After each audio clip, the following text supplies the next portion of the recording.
Determinación absoluta para bombardear bases, puertos, objetivos militares y asesinar a más de 80 personas, además de secuestrar a un jefe de Estado. Síntesis y título de la operación con la que Estados Unidos atacó Venezuela e inauguró el curso político de 2026. Al siniestro saldo se le suman los más de 100 asesinatos extrajudiciales los días previos por parte de la administración Trump en aquellos ataques a lanchas del Caribe.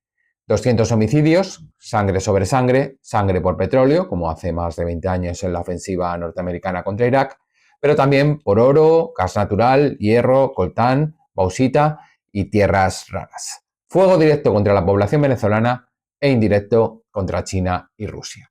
En un marco cargado de ilegalidad, vulnerando varios principios que recoge la Carta de la ONU, el de no intervención en asuntos internos de otro Estado miembro, el de derecho a la soberanía e igualdad de los Estados y la prohibición de la amenaza o uso de la fuerza contra la integridad territorial e independencia política de cualquier país.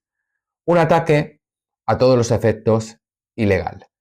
Aún así, Estados Unidos, como marca la operación ejecutada en el Caribe, tiene una determinación absoluta en cumplir con la Estrategia de Seguridad Nacional de la administración Trump, publicada a finales de 2025, la cual tiene muy poco de novedoso.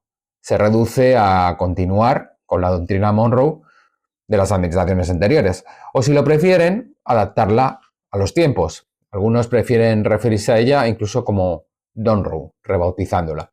Y mientras todo esto sucede, Colombia, México, Cuba, Irán y sobre todo Groenlandia esperan la embestida de Estados Unidos, dispuesta a tratar de amedrentar a China y contener de alguna manera a Rusia. Un inicio salvaje del año para abordar nuestra realidad y para tratar en el primer camarote del transatlántico. Y en este primer programa del año, como no podía ser de otra manera, necesitamos al dueño del timón, primer pasajero a bordo, politólogo, para profundizar sobre lo que se nos viene encima. Bienvenido, Yamani Eldovmi. Pues, ¿qué ha pasado? ¿Qué sucede? ¿Qué sucederá? ¿Te lo esperabas? Muchas preguntas. Arranca. Pues efectivamente, gracias. Bienvenido tú también. Muy agradecido de estar aquí, José Luis Torremolinos Chamartín Torre. Efectivamente, empezamos un año bastante interesante o bastante trágico, no sé cómo lo describiría. Volviendo atrás en el tiempo, quizás lo único que se me ocurre ahora, lo que en su momento dijo Karl Marx, la historia empieza siendo una tragedia y se repite como farsa. Desgraciadamente, yo creo que esta vez este año 2026 va a empezar como tragedia, o mejor dicho, como farsa, y va a acabar como tragedia.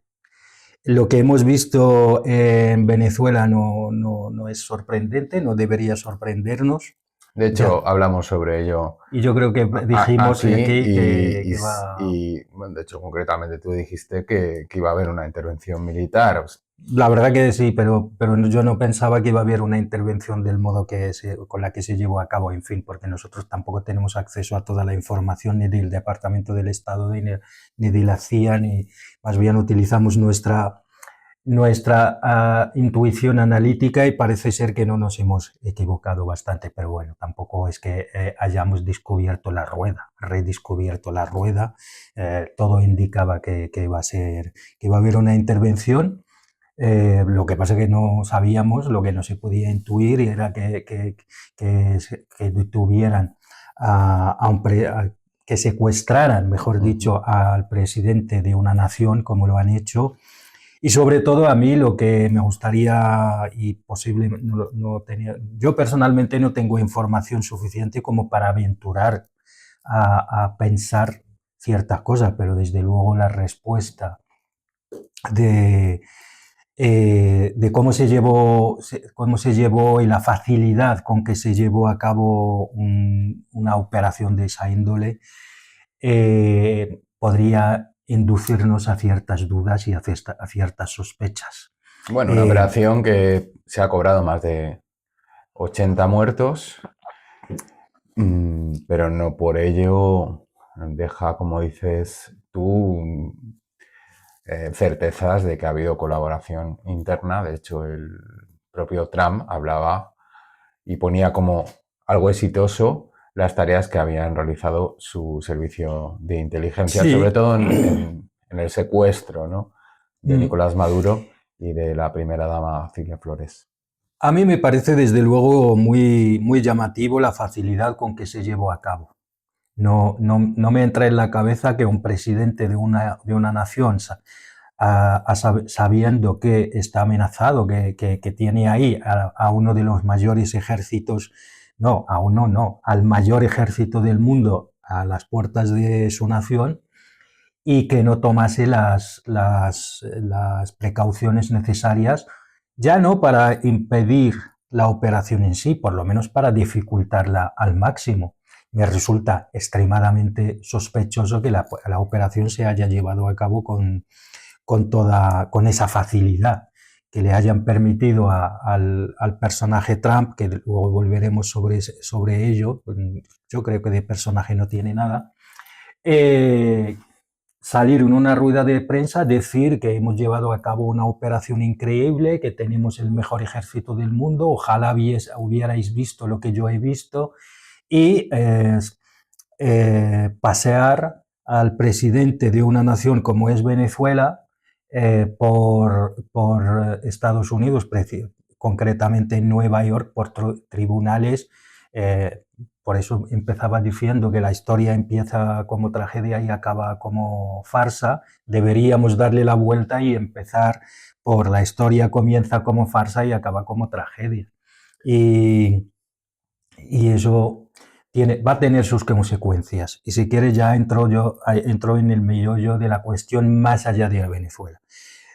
A mi juicio, la operación de Venezuela no es más que el comienzo de una operación muchísimo mayor. Yo tengo la teoría y mi hipótesis es que, en primer lugar, se quiere garantizar el petróleo de Venezuela, pero no es un tema simplemente de avaricia estadounidense y la doctrina Monroe, o tal como se denomina ahora el corolario Monroe o lo que sea. No es solo por eso. Yo lo que pienso es que lo que quieren es garantizar el petróleo de Venezuela, porque el futuro golpe va a ser en Irán. Yo esta vez, tú siempre sabes que hemos hablado mucho, siempre te he dicho no te preocupes por Irán, no va a pasar nada. Por ejemplo, con la Revolución Verde hace años, cuando Masha Amini, el asesinato de Masha Amini en una de las comisarías de la Policía de la Moral iraní, salieron la gente, el mundo entero se corta el pelo, mechones del pelo, y te dije, tranquilo que no va a pasar nada. Pero yo creo que esta vez no es tanto el pueblo iraní quien va a hacer caer el régimen de los ayatolás, Jamenei a la cabeza, sino va a ser Estados Unidos. Y lo que está haciendo Estados Unidos con Trump a la cabeza es simple y llanamente garantizarse a sí mismos la energía y a sus aliados buenos, como se lo llama Trump, porque una vez interviene Irán, todo el petróleo que pasa por el estrecho de Hormuz va a estar seriamente comprometido. Y lo que están haciendo es garantizarse a ellos mismos la energía.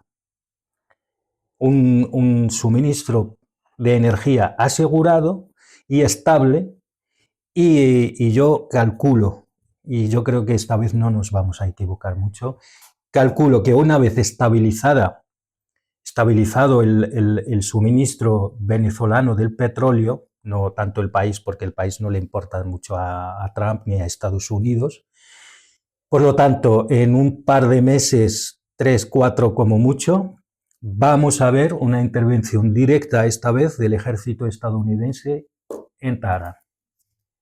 ahí queda. Hablaremos sobre esa posible intervención tras bueno, este análisis y pronóstico que ha Es un lanzado pronóstico. aquí Yamani.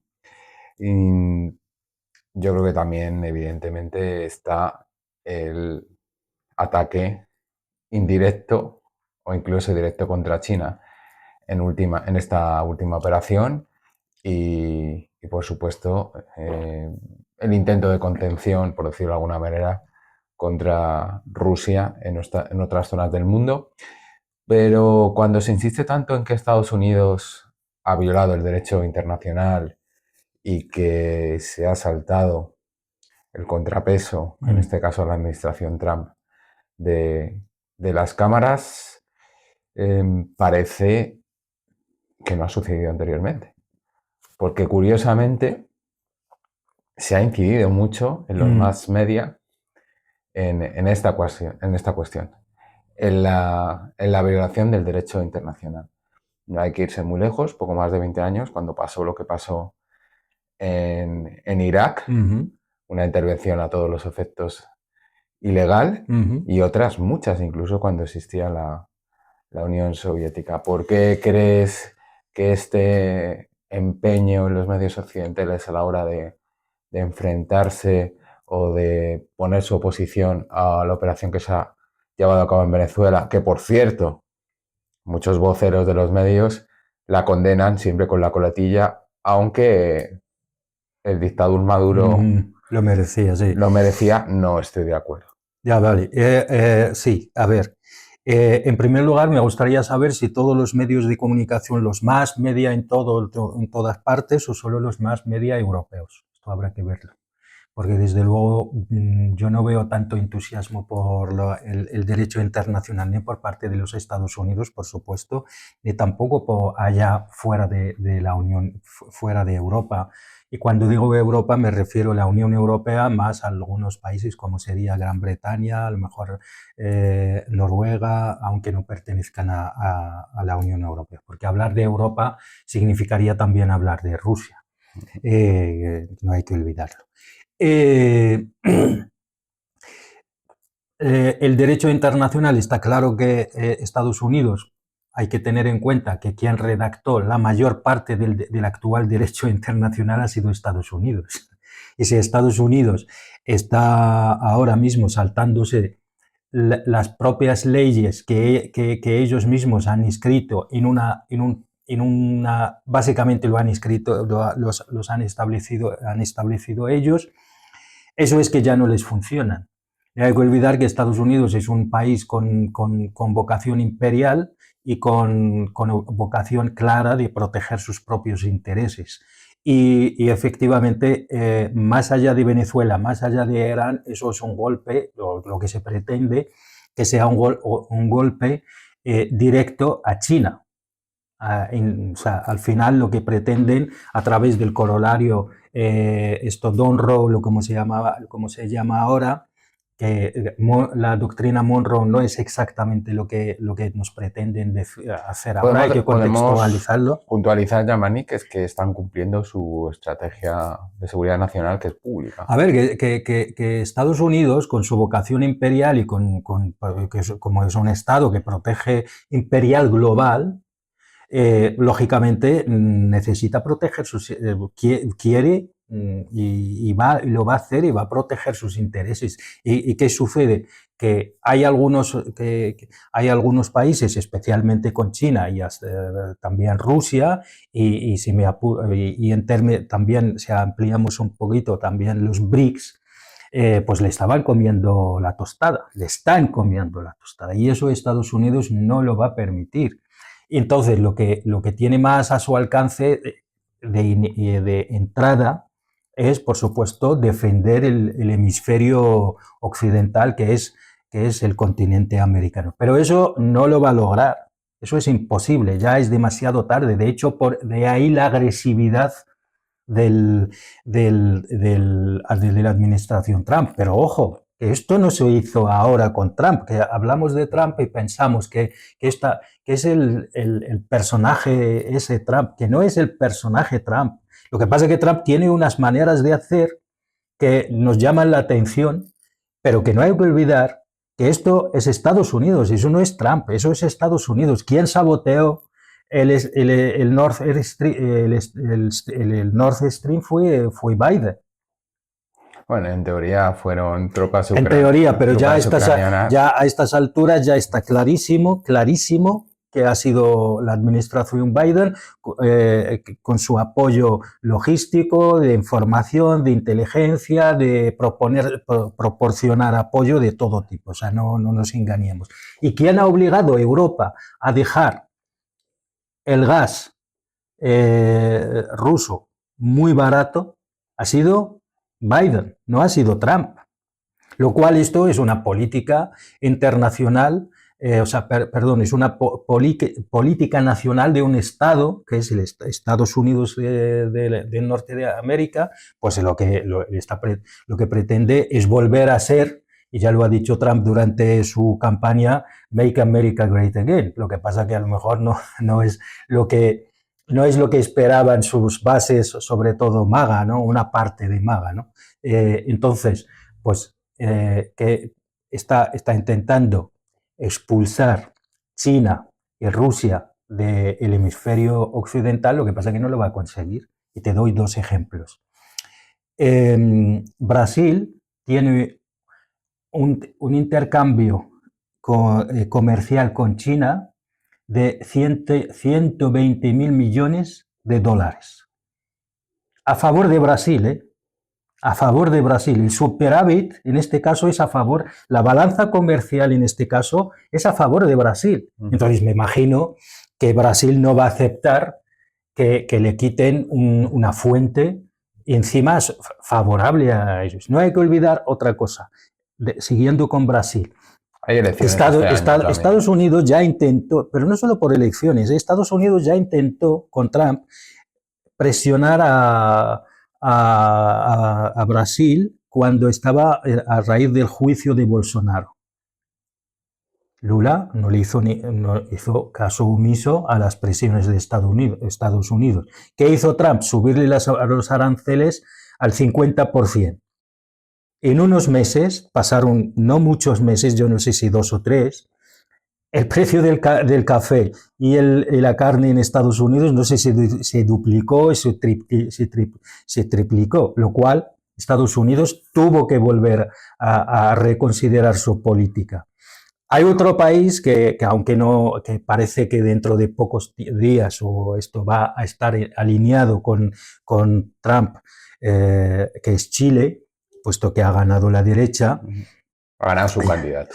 Sí, ha ganado su candidato, básicamente ha ganado el Bolsonaro chileno. Como en Ecuador. Sí. Chile tiene una de sus mayores riquezas es el cobre. Y la mayor parte del cobre lo vende a China.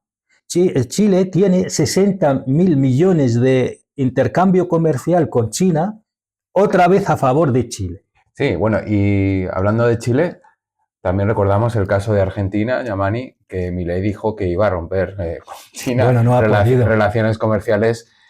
Nada. No ha podido. Le bastaron 10 minutos para darse cuenta que no es imposible. Entonces, básicamente lo que está haciendo Trump con su política es garantizarse la energía, por un lado, y por otro lado intentar aislar enérgicamente a China, porque sí es verdad que China necesita un suministro enorme de energía.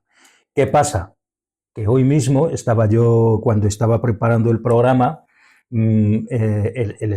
estaba leyendo por ahí que China, consciente de ese problema, ya está investigando y está planteando otras fuentes de energía que superan no solo las energías fósiles, no solo las energías renovables, no solo las energías nucleares tradicionales, sino que ahora mismo China, creo, si no me equivoco, no sé si el año pasado o hace 2 años, inauguró una instalación de energía nuclear basada en el torio, lo cual ya estamos en otra fuente de energía que Estados Unidos está 5, se calcula que está Occidente en general, pero con Estados Unidos a la cabeza se calcula que Estados Unidos que está como entre 5 y 10 años atrás en la investigación del uso del torio en la energía nuclear, lo cual cada vez, ese es el problema que tiene Estados Unidos con China, es cada vez que intenta ponerle en un aprieto a través de alguna sanción, algún embargo de alguna fuente yo que sé, de materia prima o incluso de programas de tecnología avanzada, lo que hace China es desarrollar su propio programa, su propia tecnología y por lo tanto hace que esas sanciones o esos embargos sean inviables. Ya lo estuvimos hablando hace el último programa aquí con Huawei, ¿no? Como a Huawei le prohibieron acceso a microchips, va Huawei y desarrolla sus microchips todavía más eficientes que los que hay en el mercado. Y dices, bueno, es que cada vez que China le pongo un problema, pues acaba siendo a su favor. Son claves que aportas sobre China. Yo creo que esta intervención también, aparte de estar a la expectativa, como has señalado, de lo que puede hacer China, de lo que está haciendo China, es que definitivamente todos los actores políticos, si no se les había caído la careta antes, ya está en el suelo. Y si te parece, vamos a ir analizando esos actores políticos. El primero, pues no puede ser otro porque en esos puertos paramos y en esos ríos navegamos, es el de la Unión Europea. Sí. La Unión Europea, que además tiene un país que hace parte de este supraestado que se llama Dinamarca, que a su vez pertenece a la OTAN y en el que se incluye Groenlandia. Groenlandia, si tú hacías el pronóstico de Irán, que ese es más agudo y que no todo el mundo se atreve a hacer, la incursión en Groenlandia o la anexión de Groenlandia de una u otra manera parece que va a ser un hecho ante el silencio o a las meras declaraciones que quedan en nada de la Unión Europea, ¿no? Ahora me encantaría ver que cuando... tú sabes que lo digo en plan así, como si fuese irónico, lo digo como si fuese una ironía, pero es que tiene guasa el tema. Tú sabes que Dinamarca básicamente ha regalado todas sus armas a Ucrania. O sea, ahora me imagino que estarían un poquito pensando, ¿y ahora qué hacemos? Si lo poco que teníamos, con lo que podíamos retrasar un poquito el tema de Groenlandia, ahora resulta que se lo hemos regalado y encima lo han regalado, lo han metido en una guerra donde Harald Kujat, que es el ex jefe el ex jefe militar de la OTAN, hace 3 años o por ahí dijo que no había que seguir, que ha sido que es un enorme error no haber aceptado el acuerdo de Estambul entre Rusia y Ucrania y que no había que seguir inyectando armas en la guerra de Ucrania porque va a ser un error estratégico garrafal porque finalmente la guerra de Ucrania se va a perder y vamos a tener una Rusia que ha ganado en Ucrania y que vamos a tener una Europa aislada. Él ya preveía que Europa va a ser, tarde o temprano, se va a quedar sola en el tema de la guerra de Ucrania, pero el matiz con una Rusia extremadamente cabreada con Europa y con un aliado occidental que es el Trump, en este caso Estados Unidos, que le importa un bledo lo que sucede en Europa. Es más, no solo eso, sino que lo que quiere es derrumbar Europa, porque su interés no está con la Unión Europea. Mi teoría no es que quiere acabar con la Unión Europea para dejarla como país, para que digamos, para que cada país recupere su soberanía y acabar con todo eso, porque la Unión Europea como tal es un mercado demasiado importante como para dejarlo caer. Lo que yo creo que lo que pretenden es hacer volver atrás en el tiempo a lo que en su momento era la Comunidad Europea, donde solo intervenía la economía más que la política. O sea, lo que quieren es acabar con todo ese proceso de Lisboa y todo eso y volver a lo que era la Comunidad Europea, donde, bueno, eso es un mercado, eso es un mercado bueno y hay que conservarlo, pero sin pretensiones políticas más allá de lo que es puro mercado y no tengamos esas ensoñaciones de llegar incluso a una especie de Estado federal europeo, eso ya no. Y, y efectivamente Groenlandia es un problema. Ahora a mí me gustaría saber también lo que piensa cuando eso suceda, que yo no me atrevo a decir ahora mismo cómo va a suceder. Posiblemente acabarán cediendo, los europeos acabarán cediendo, encontrarán alguna narrativa para justificarlo, porque es intervenir militarmente de la forma que hace Trump a través de lanzando misiles o drones o aviación o lo que fuera, significaría acabar definitivamente con la OTAN. Pero tendrían que invocar el artículo 5. Sí, pero contra un país de la OTAN, lo cual eso significaría que la OTAN estaría ya finiquitada completamente y eso significaría un triunfo brutal de Rusia. Pero no había que armarse y llegar al 5% precisamente para que Rusia no llegara hasta Lisboa. Pero esto nunca va a pasar. A ver, vamos a hacer cálculos, vamos a hacer números, ¿vale? Que a veces los números son complejos, pero ayudan a complejizar el análisis y eso nos ayuda mucho a entender las cosas. Estados Unidos este año ya va a estar en 1 billón el presupuesto militar estadounidense. Trump ya anunció que lo pretende elevar a 1.500 millones. O sea, 1,5 billones, perdón. Lo cual ningún país del mundo puede llegar a ese número. Además de eso, en Escocia, en el campo de golf de Trump, donde ha ido la señora von der Leyen a arrodillarse frente a Trump y a implorar su benevolencia, dicho así,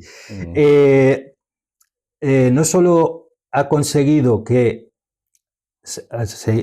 sigan los aranceles al 15%, sino que ha conseguido que le compremos los europeos, que le compremos el gas, 750.000 millones del gas licuado, además de invertir la misma cifra en Estados Unidos, en el mercado estadounidense, y además de comprarle armas, lo cual es absurdo pensar que los europeos van a poder igualar el poderío de Estados Unidos. No va a suceder. Lo único que sí que va a pasar, esto puede establecer establecer un escenario de extrema volatilidad y extrema inseguridad en la Unión Europea, en el sentido de si todos los europeos llegan a ese 5%, significa que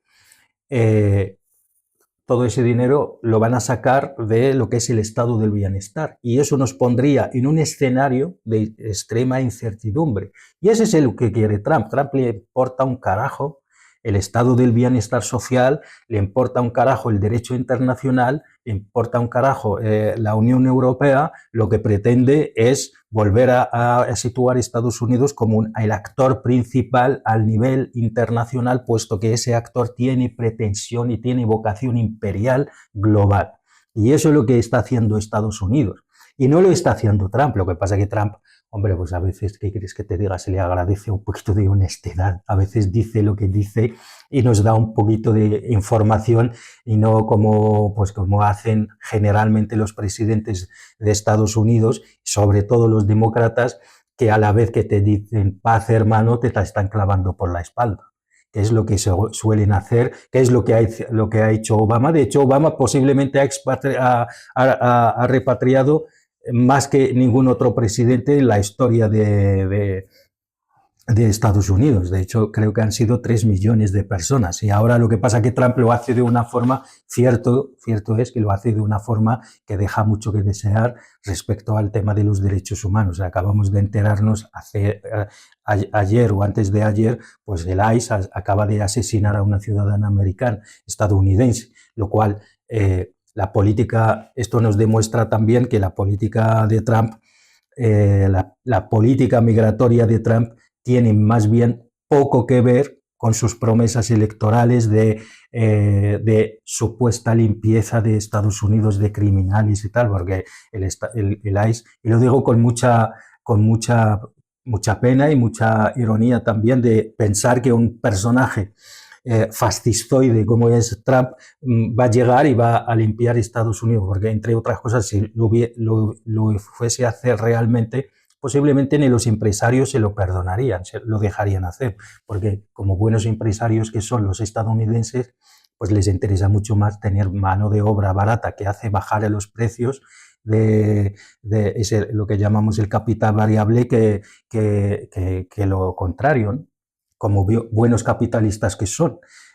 Lo que pasa que, bueno, volviendo al tema de Groenlandia de nuevo, pues me gustaría ver ahora que parece que todo indica que Europa va a ser la víctima directa de la política de Trump, si el señor Merz puede decir ahora, como ha dicho en su momento cuando se estaba cometiendo un genocidio en Gaza, que Israel estaba haciendo el trabajo sucio de Occidente. Me gustaría, de verdad que me encantaría escucharle al mediocre de Merz diciendo, bueno, es que Trump está haciendo el trabajo sucio de Occidente. ¿Qué pasa? Que, pues, que la Unión Europea, efectivamente, si te fijas, todo el peso del argumentario ahora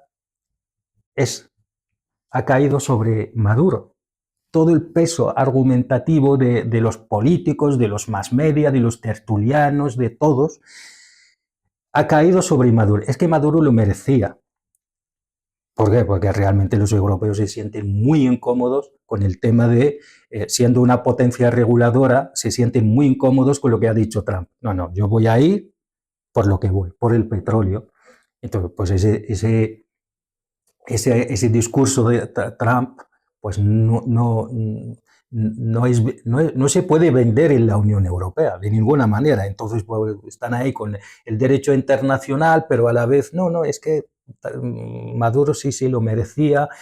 Estos días hemos visto cómo están ahí haciendo una propaganda bestial sobre la supuesta liberación de supuestos presos políticos en Venezuela. No sé cuántos han salido, ¿20? Alrededor de 5. 5, sí. En ese hilo narrativo que estabas desarrollando de presos políticos que han sido liberados de la Unión Europea, has mencionado a Merz, pero me ha sorprendido que no hayas dicho nada de Macron. De Macron, del pequeño emperador, que a ver si puedes aportar a la audiencia más datos sobre un hecho en concreto, que al parecer hubo una intentona de golpe de Estado en Burkina Faso el mismo día que Estados Unidos secuestró al jefe de Estado de Venezuela, Nicolás Maduro. Efectivamente, contra Omar Traoré, lo que sucedió al contrario que en Venezuela, lo que sucedió ahí en Burkina Faso, que la población parece ser que el presidente burkinabé pues tiene mucha más, que le ha protegido la propia población, y está claro que la población pues quiere a Omar Traoré como presidente. Tradicionalmente... Pero no es un poco impensable que en otra época Francia hubiera descabezado a ese presidente. Sí, pero que yo siempre lo he dicho. Y que aproveche esta coyuntura. Sí, pero es que efectivamente la idea era esa. La idea clarísimamente hay huella de Estados Unidos, Que lo que pasa es que tradicionalmente Estados Unidos siempre había dejado la zona de África, el Sahel, el norte de África, a los europeos, salvo Egipto, ¿vale? Salvo Egipto, pues el resto de los países africanos siempre asegurar la zona para que esa zona siga siendo favorable a los intereses de Occidente, pues lo había, digamos, lo había delegado en los europeos, especialmente Francia. ¿Qué pasa? Que parece ser que esta vez pues, sí que hubo un intento para derrocar al presidente de Burkina Faso y la población, como he dicho, sí que ha salido a defender a su presidente y ha fracasado. Pero eso no quiere decir que no se vaya a repetir. No hay que olvidar pues, que no solo últimamente varios países como Mali, Burkina Faso, algunos países del Sahel, pues todos ellos han ido en la línea de expulsar a los franceses de la zona. Yo estoy casi convencido que veremos durante este año algunas intentonas de golpes de Estado pues en algunos países, empezando por Mali, Chad, todos estos países, pues habrá intentos de golpes de Estado para desestabilizar la zona. E incluso volveremos a ver aquella narrativa de el terrorismo internacional, grupos yihadistas, la típica narrativa de justificar una intervención directa.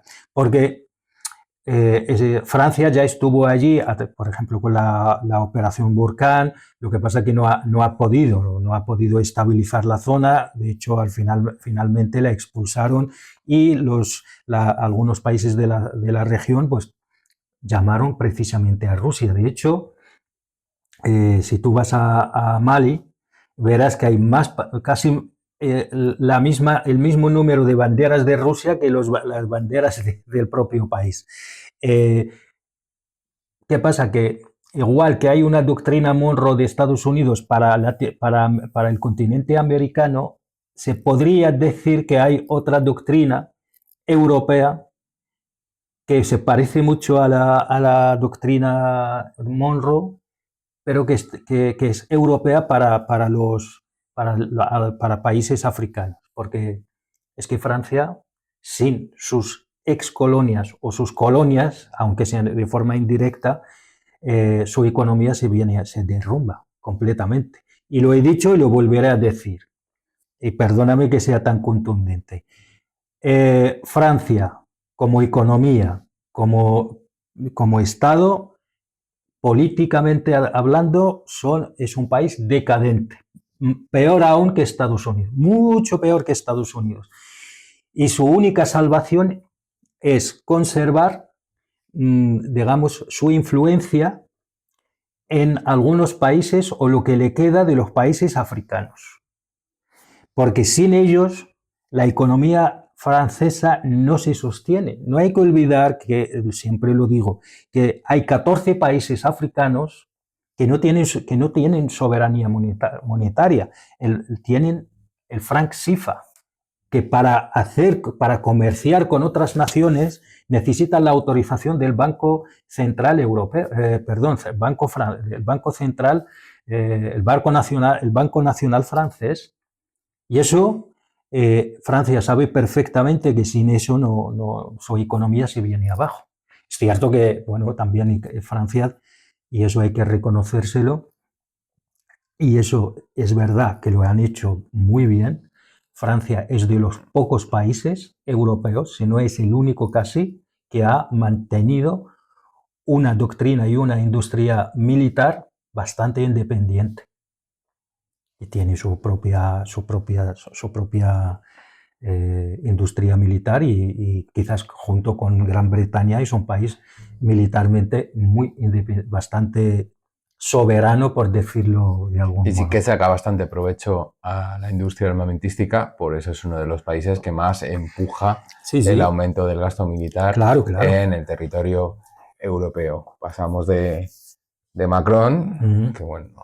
¿Has visto, por cierto, que hablaba de mandar tropas a Rusia? La imitación de cómo lo describió Trump en un mitin? Sí, lo he visto y te debo reconocer que desde, bueno, mi absoluto rechazo, oposición, distancia con respecto al presidente de los Estados Unidos, sí me agrada que trate a los lacayos como lacayos. Como lo que son. Sin ningún tipo de, bueno, de cortapisas. Tanto los suyos internos como los de fuera. Bueno, las de fuera ni te digo, sí lo he visto. Pero bueno, quería hablar del presidente del gobierno del Reino de España, de Pedro Sánchez.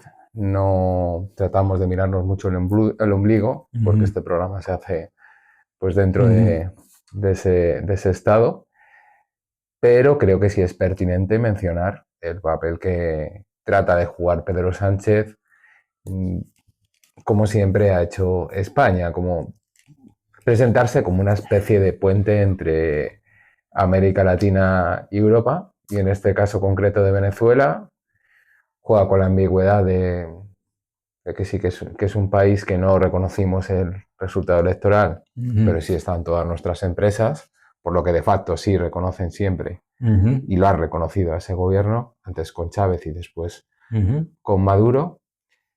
Y por otro, decir que es una violación clara del derecho internacional. Y dentro de lo que es la Unión Europea, no hay que negar que Pedro Sánchez está bastante bien asesorado, o mejor dicho, el Partido Socialista Obrero Español está bastante bien asesorado, pues se diferencia de la Unión Europea y proyecta una imagen diferente, novedosa o incluso valiente contra los Estados Unidos, en lo que se refiere a la narrativa. ¿Cómo ves tú todo esto, Yamani? Pues yo, como lo veo, sinceramente creo que es una lectura interna en clave electoral. Hay que reconocer, y lo que acabas de decir es cierto, el presidente del gobierno español de este país está siendo muy bien asesorado en ese sentido. De hecho, le está vapuleando a la derecha en este tema. Y hace una cosa muy sencilla, tampoco es que no está haciendo nada del otro mundo, simplemente sale a decir nosotros estamos a favor del derecho internacional, lo que acaba de pasar es una violación grave del derecho internacional, y a la vez firma un comunicado con algunos países de Latinoamérica. Con gobiernos progresistas. Sí, con gobiernos progresistas, Brasil, Chile. Bueno, de Chile está de salida. Pero bueno, mejor, así por lo menos pues deja algo positivo antes de salir, no está mal, no está mal. Efectivamente, y lo que está haciendo simplemente está leyendo muy bien internamente, igual que en su momento ha intentado, aunque con un éxito muy limitado con el tema de Gaza, muy limitado, de hecho casi marginal, pero esta vez parece ser que está leyendo bien la situación. No hay que olvidar que Sánchez tiene muchos problemas, tanto dentro de su propio partido como del gobierno. No está sabiendo, no es capaz, tiene muchos problemas a la hora de legislar. Llevamos casi toda la, bueno, sin el casi, toda la lo que llevamos de la legislatura sin poder aprobar ni un solo presupuesto. Llevamos prorrogando presupuestos desde la última legislatura, y él está sabiendo leer todas esas claves y simplemente dice lo que tú y yo sin ningún compromiso diríamos. Tampoco es que está diciendo nada del otro mundo. Por otro lado, primero, la política interna está influyendo mucho en el posicionamiento de Sánchez.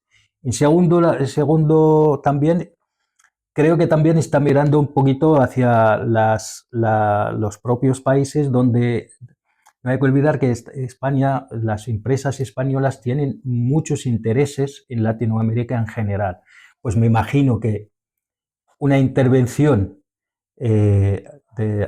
como la que pasó en Venezuela, pues asustara en general a todos los estados. Sobre todo hay una empresa, la Repsol, claro, con entonces, su lobby y sus puertas giratorias, exacto, en este caso del Partido Nacionalista Vasco.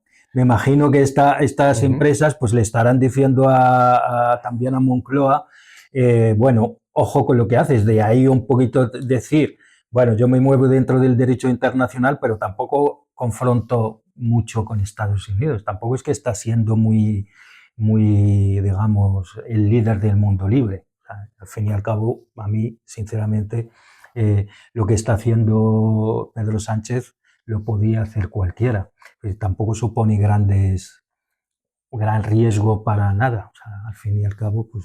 Pero bueno, en la lectura mediática incluso internacional, pues, he leído en The Guardian que se lo consideraba incluso un díscolo y valiente e incluso un innovador en esa postura. Digamos, pues es que yo creo que le está funcionando. Sí, pero es que esa, por ejemplo, esa lectura sí que está bien dicha, pero a nivel sí está claro que yo me imagino que Sánchez cuando hace eso está sobre todo pensando más en la lógica interna dentro de España para las elecciones. Es que no hay que olvidar que las encuestas están dando una mayoría bastante, pues la derecha va a arrasar, si hay, supuestamente, ya veremos a la hora. Entonces Sánchez está sabiendo leer esto y situándose como el líder de izquierdas progresista que está en contra de las intervenciones y que además el PP y Vox se lo han puesto muy fácil. En eso la verdad que Sánchez ha tenido mucha ayuda.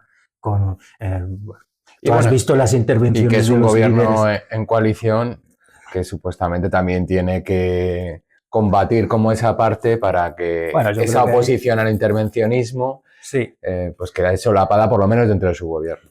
Bueno, yo ahí sí que discrepo un poquito en cuanto al gobierno. Yo creo que ahí la otra pata del gobierno de coalición más bien no tiene mucho que ver con esto. Eso es una estrategia de Moncloa independiente de lo que es el gobierno de coalición en sí. Yo creo que esto es el Partido Socialista, le viene eso como agua de mayo, porque así durante mucho tiempo se va a hablar de Venezuela, se va a hablar de Groenlandia, se va a hablar, ya verás, de Irán, y de esta manera pues no se va a hablar mucho de los problemas que tiene el PSOE, que son problemas muy moralmente muy difíciles de gestionar para un partido que se dice progresista de izquierdas. El tema de acoso sexual, acoso laboral dentro de su propio partido, las corruptelas que han ido saliendo, pues Cerdán, 2 secretarios del partido, y todo eso le viene muy bien. Pero no hay que olvidar que el Partido Popular está, la verdad que está muy... Primero hay que decir que Sánchez habla con Delcy Rodríguez, pero también habló con el candidato de la oposición, de ese ente mítico, metafísico que es la oposición. Estábamos hablando de lacayos. Otra de las cosas que ha hecho Trump es tratar como lacayos a la oposición. A eso llegaremos venezolana. Sin duda. A eso de hecho, ya hemos llegado al no reconocer a María Corina Machado como presidenta legítima de Venezuela en una transición públicamente en su primera intervención. Pero es que esta señora nunca debería ser presidenta. Bueno, pero lo ha dicho Trump. Sí, pero decir. Es que ¿por qué va a ser esa señora presidenta? Esta señora nunca se presentó a las elecciones. Bueno, pues le ha llegado hasta ofrecer el Nobel y decir que ella podía encabezar la transición. Bueno, esos son los lacayos que se comportan como tal.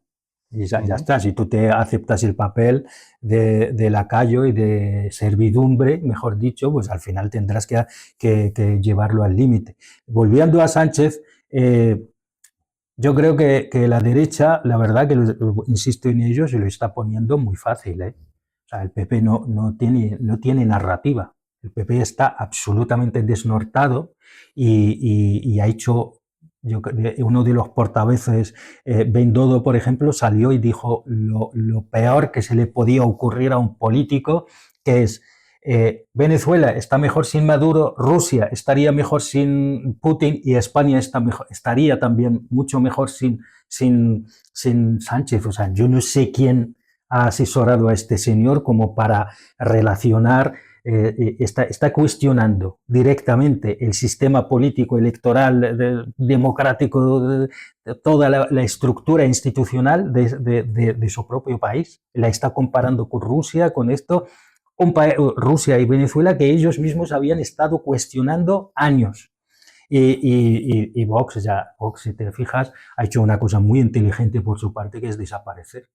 De hecho, están bastante bien asesorados. Sí, también simplemente desde desaparecer. decir que estamos en las antípodas de ese tipo de opciones políticas, pero llevan un tiempo jugando bien sus cartas. Sí, simplemente en este tema desaparecer y no decir nada, porque cualquier cosa que diga, han salido al principio, han dicho algo, pues la típica euforia y tal, pero luego se han dado cuenta de que que esto no va con nosotros. De hecho, esto nos puede perjudicar muchísimo, porque estaríamos apoyando la intervención y este país tiene memoria, ojo. Entonces, pues lo que han hecho. Me sorprende también la cosa esa que ha hecho Ayuso, de ir a desaparecer de, hombre, ya que te vas, pues ya que te vas de España, pues vete y tranquilízate, desaparece. Ella va y hace lo primero que hace es una foto con Milei, Milei que está eufórico con la intervención de eso. Yo creo que ahí habrá que calcular bien qué se le ha ocurrido a los asesores de la presidenta de la Comunidad de Madrid para hacerse una foto con Milei justo día después o 2 días después de que el Trump hace una intervención militar, sabiendo que Milei está absolutamente, incondicionalmente alineado con todo lo que hace Trump, independientemente de que sea una estupidez o una genialidad. Entonces, pues bueno, yo creo que en este caso Sánchez pues simplemente está mirando a su derecha y dice, ¿qué hacen esto? Pues yo ahora haré lo contrario, seguro que saldré bien. Y es muy fácil. Yo sinceramente no considero que lo que está haciendo Sánchez es un mérito. Simplemente está moviendo dentro de la lógica que cualquiera haría.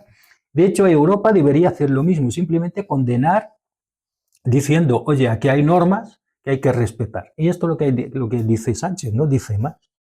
Pasamos ya de la coyuntura española, de la correlación de debilidades que has descrito bastante bien, Yamani, y bueno, vamos a América Latina. Me gustaría pero breve, por favor. Muy breve. Europa se está equivocando de cuajo porque está absolutamente ansiosa para que Estados Unidos se quede en Europa porque lo considera el único pacificador y eso me temo que a la larga le va a traer muchas consecuencias porque Estados Unidos, y no digo Trump, digo Estados Unidos, hace mucho tiempo que se dio cuenta que la Unión Europea como tal no es un caballo ganador y por lo tanto Europa se está pegando un tiro en el pie. Queda claro esa reflexión contundente y bueno, que suscribo, por supuesto. Pasamos a hablar un poco de América Latina, ya en este tramo en eso final. Tienes que hablar más tú que yo, porque tú eres mucho más experto en el tema. No, pero vas a hablar tú, no te vas a librar. Tenemos que hablar de América Latina por la agresión que precisamente ha sufrido el continente. Hemos dedicado pues, ya un tiempo amplio a hablar de Venezuela. Estoy obligado a cumplimiento a hablar sobre Colombia, amenaza directa al presidente de Colombia, Gustavo Petro. Bueno, luego se han entablado una serie de conversaciones que van a tener como consecuencia una reunión presumiblemente en Washington entre Gustavo Petro y Donald Trump. Amenaza. ¿Así ya le ha revocado el visado? En eso están. En eso están. A ver si va a llegar ahí y le detiene. Preparando la reunión. Bueno, yo creo que Gustavo Petro es bastante astuto y yo creo que es un gran estadista que no se dejaría pues atrapar o caer en esa trampa. Y entre otras cosas, yo creo que el presidente de los Estados Unidos no tiene intención de llevar a cabo una maniobra así, porque entre otras cosas está de salida. Esto pasaba en el caso de Colombia. En el caso de México se amenazaba con una intervención terrestre para interceptar las acciones de los cárteles en las zonas fronterizas. Y bueno, tenemos que decir que tampoco ha habido una contundencia en la condena, salvando el caso de Cuba por motivos obvios, ¿no?, del resto de países y de reacción como bloque regional.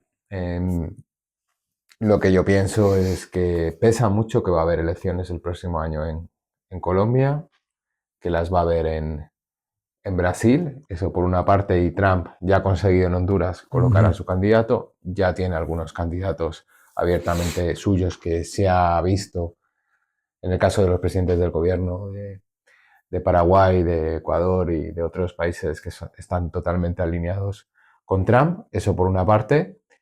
Pero también, como hemos dicho aquí en este programa, esta intervención en Venezuela es un aviso claro a navegantes, ¿no?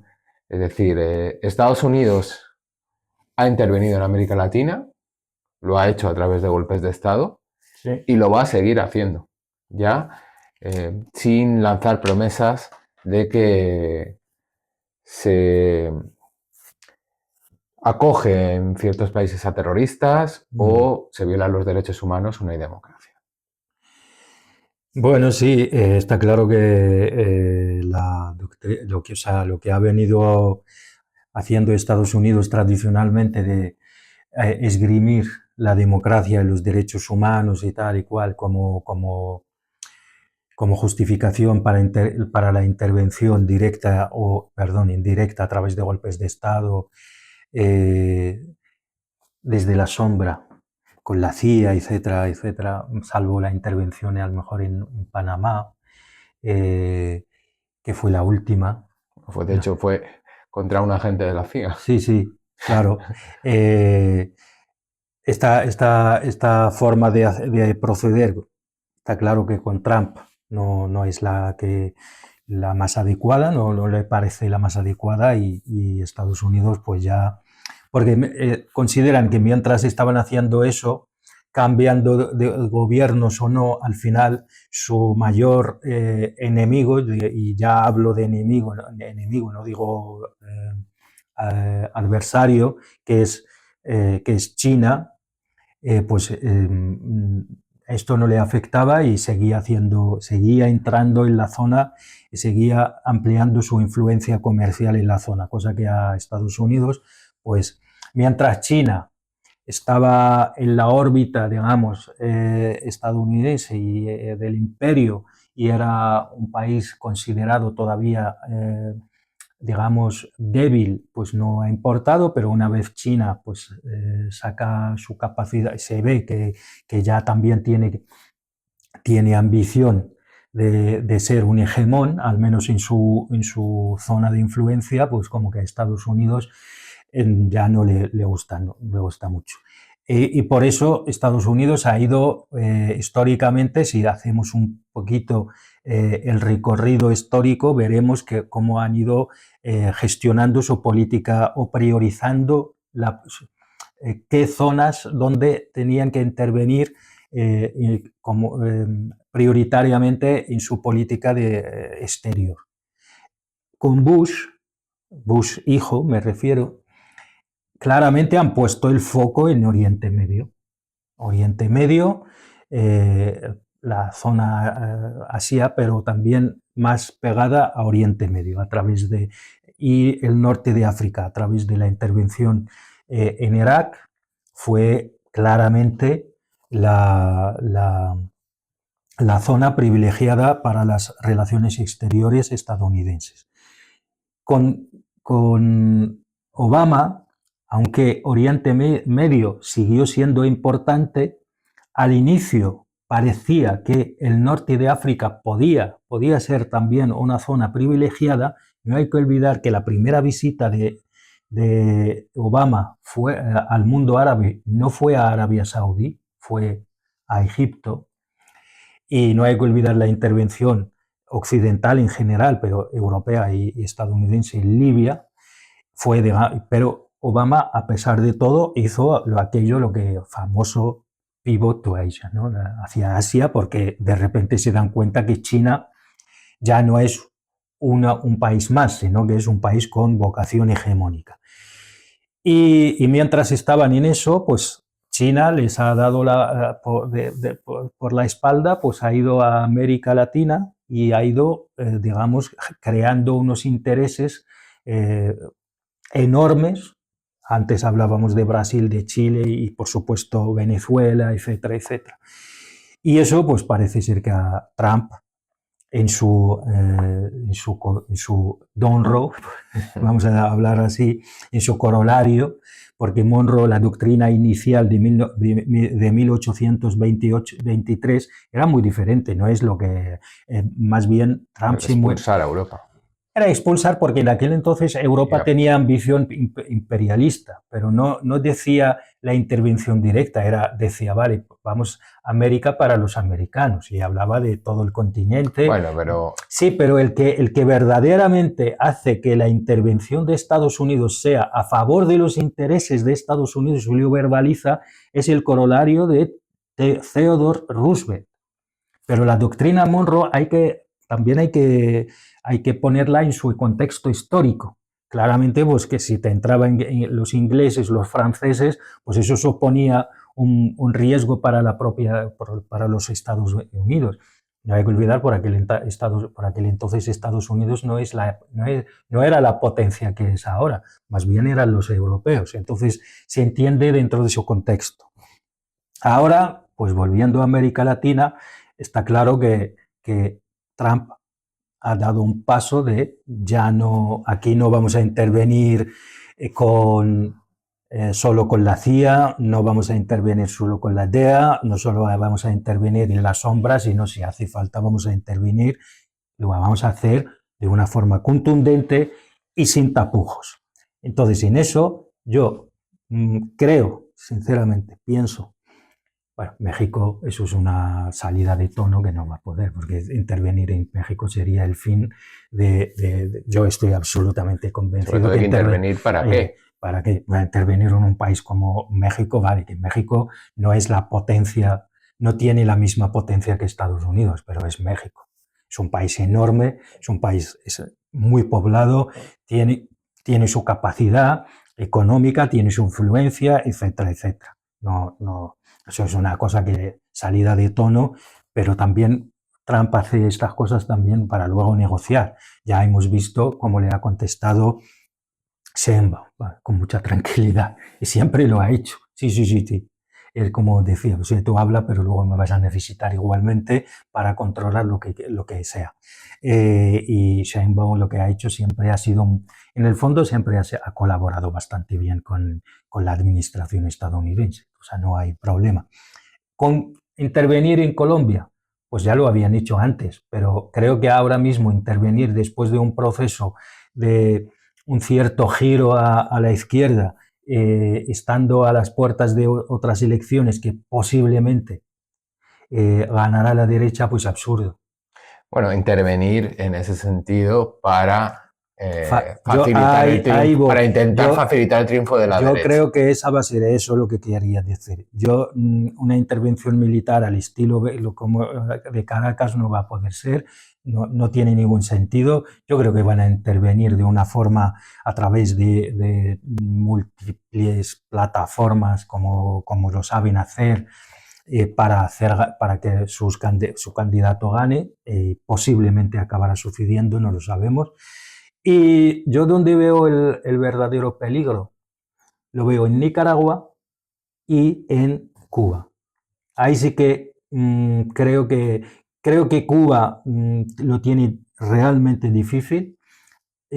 Hoy estaba preparando esto, creo que solo le queda como proveedor seguro de energía, de petróleo, México. Creo que es el último que le queda, o si no es el último, el más importante es México.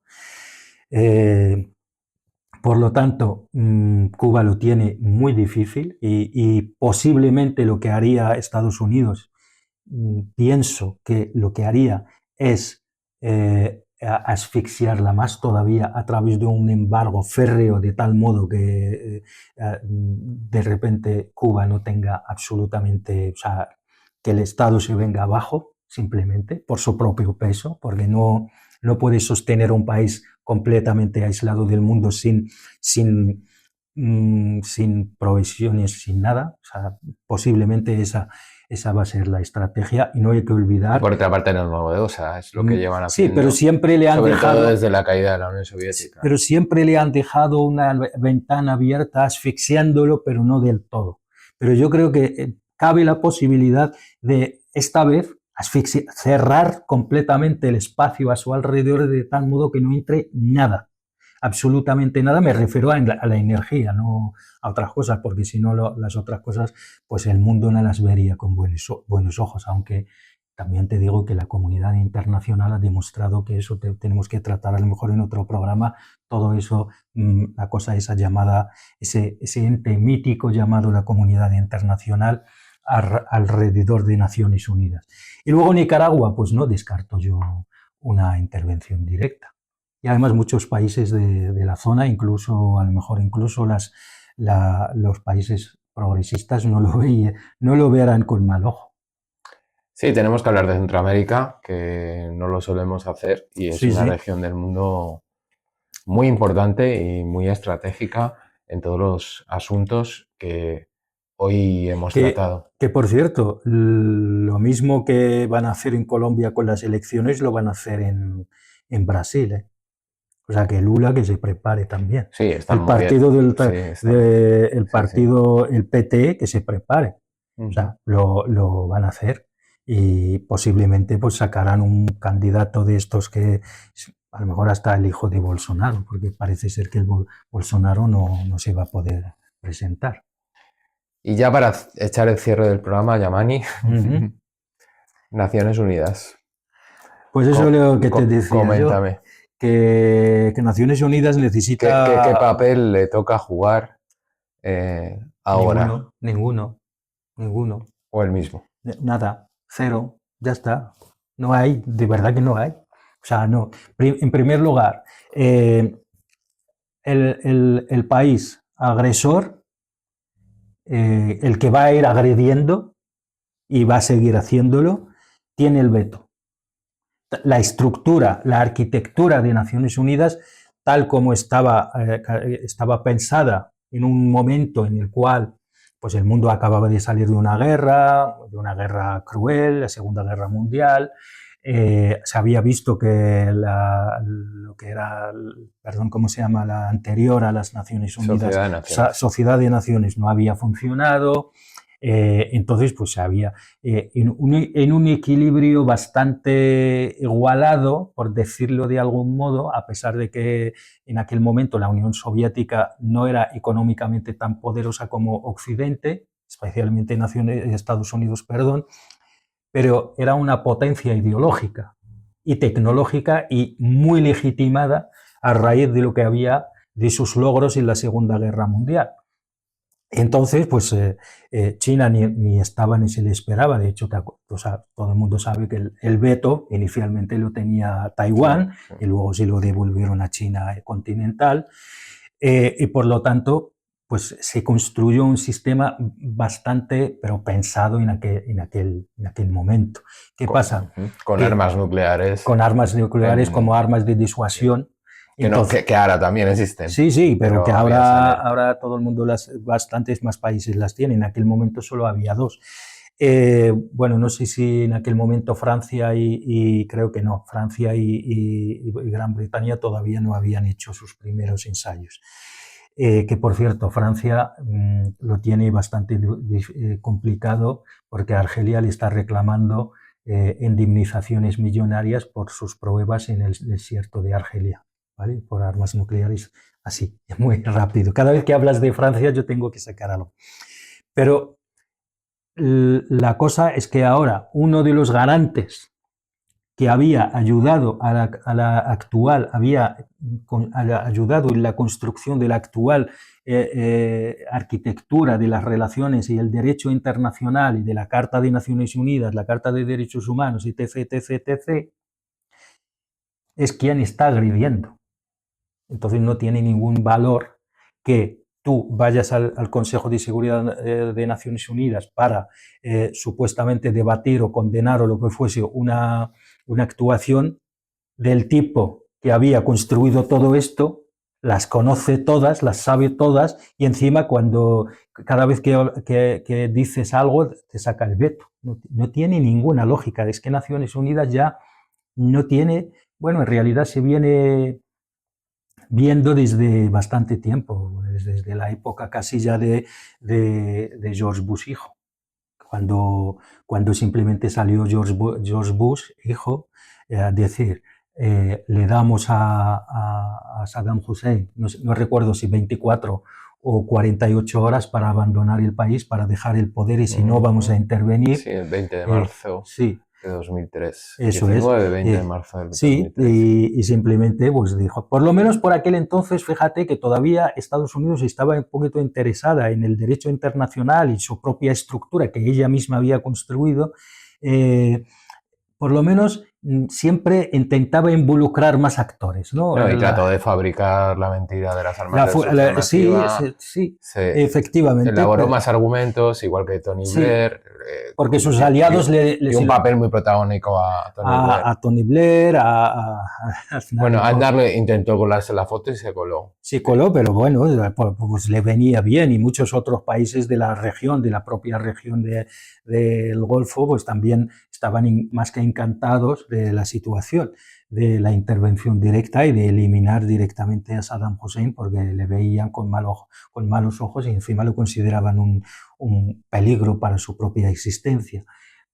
Pero es que ahora mismo ya Trump no. Estados Unidos, yo es que de verdad sigo insistiendo en que ojo con considerar que lo que está haciendo Trump es porque él es así, porque es él.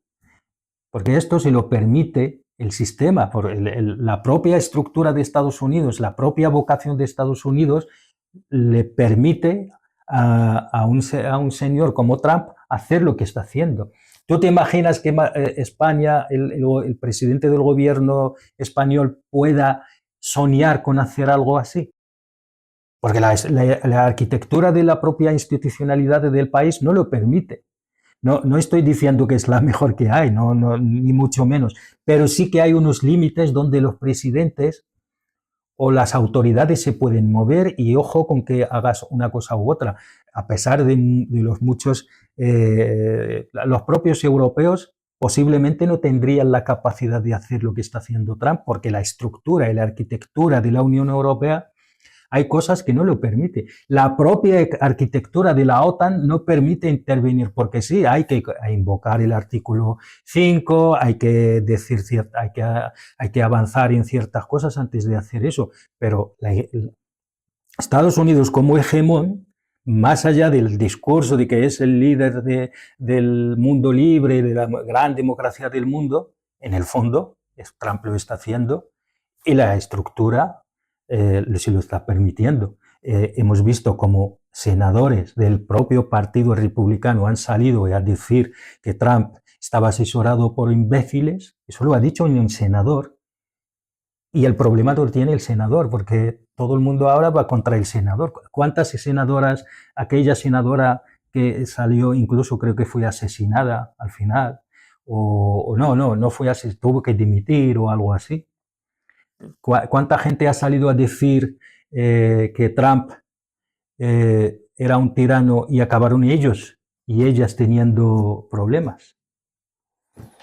Bueno, ya hay renovación de cámaras en los Estados Unidos y Trump tenía una baja popularidad, y también esto se lee en la batalla política interna que en estos momentos tienen los conservadores y el movimiento MAGA. Digamos que hay también otras muchas variables, y parece que todas favorables de momento a la administración Trump.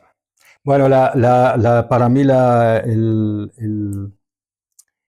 el punto de inflexión posiblemente ahí vamos a ver hacia dónde va a ir Estados Unidos, van a ser las elecciones de término medio, la renovación del Senado y del Congreso. Ahí va a ser el tema, a mi juicio. Ahí Trump va a ver su verdadera capacidad y ahí vamos a ver Trump posiblemente, imagínate si ganan los demócratas de una forma abrumadora, en ambas cámaras posiblemente le planteen un impeachment. Es una posibilidad. Es una posibilidad. Y si eso lo plantean, sí, estamos ante un presidente que hace apenas 5 años no aceptó el resultado de las elecciones presidenciales en su país. La primera vez en la historia que un presidente estadounidense, no sé si la primera, pero la más sonada, cuestiona el propio sistema electoral de su propio país. Eso, ojo, imagínate. Con muchísima gente armada. Eso es. Imagínate que a este presidente le haces un impeachment.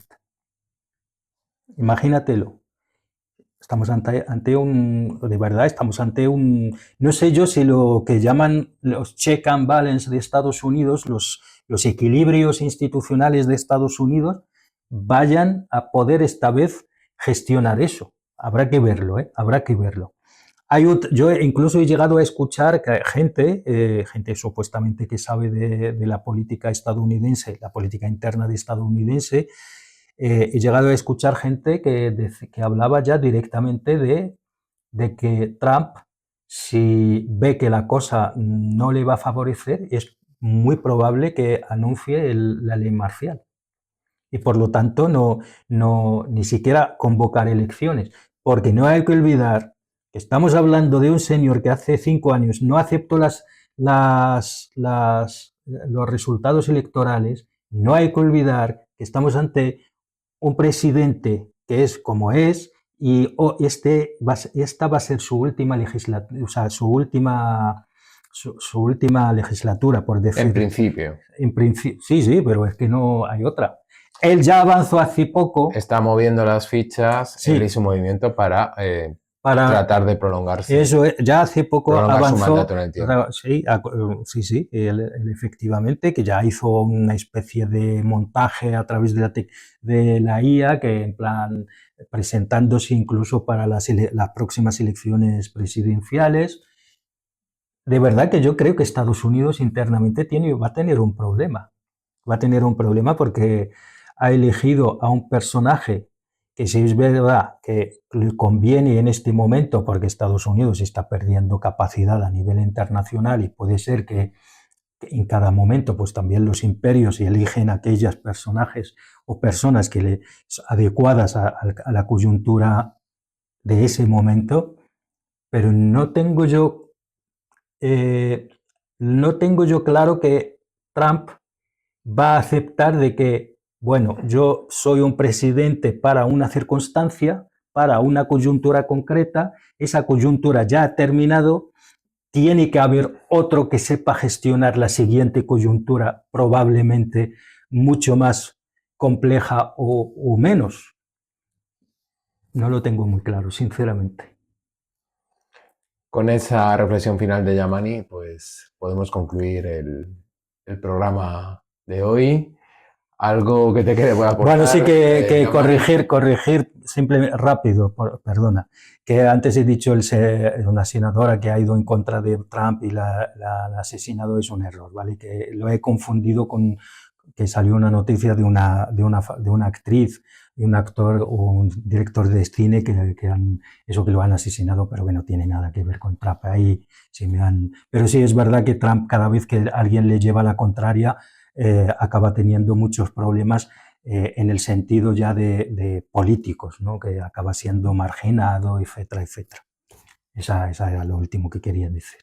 Corrección hecha y invitación a que nos sigan. Pueden seguirnos en nuestra página web transatlántico.org y en nuestras redes. Agradecerles su compañía en este rato que hemos profundizado un poco sobre desastre en el que en este momento está el mundo, o bueno, cuando no ha sido el mundo un desastre en realidad, y por supuesto con las ganas de volver la semana próxima continuaremos hablando sobre geopolítica y lo que nos afecta en nuestra vida cotidiana.